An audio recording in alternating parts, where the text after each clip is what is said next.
سابق صدر اور پاکستان پیپلز پارٹی پارلیمنٹیرینز کے سربراہ آصف علی زرداری نے کہا ہے کہ جب کوئی دہشت گردی کا شکار ہوتا ہے تو اس کا درد پاکستان پیپلز پارٹی کو ہوتا ہے، کیونکہ پیپلز پارٹی نے دہشت گردی کا سامنا بھی کیا ہے اور مزاحمت بھی کی ہے۔ زرداری اور اسلام آباد میں پیپلز پارٹی خیبر پختونخوا کے سیکرٹری جنرل اور قومی اسمبلی کے سابق ڈپٹی اسپیکر فیصل کریم کنڈی نے سابق صدر سے ملاقات کر کے رپورٹ دی کہ ڈیرہ اسماعیل خان میں مقامی افراد کی ٹارگٹ کلنگ کی جا رہی ہے۔ پی ٹی آئی کی حکومت اس کلنگ پر خاموش تماشائی بنی ہوئی ہے۔ آج تک کسی ٹارگٹ کلر کو گرفتار نہیں کیا گیا اور نہ ہی دہشت گردوں کے ہاتھوں شہید ہونے والوں کے ورثاء کو معاوضہ دے کر ان سے ہمدردی کا اظہار کیا گیا۔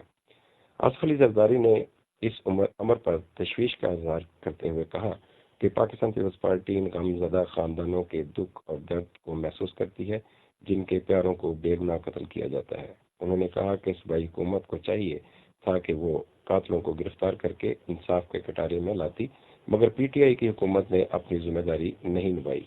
آصف علی زرداری نے فیصل کریم کنڈی کو ہدایت کی کہ وہ غمزدہ خاندانوں سے ہمدردی اور تعزیت کا اظہار بھی کریں۔ اس موقع پر سابق وزیر داخلہ اور داخلہ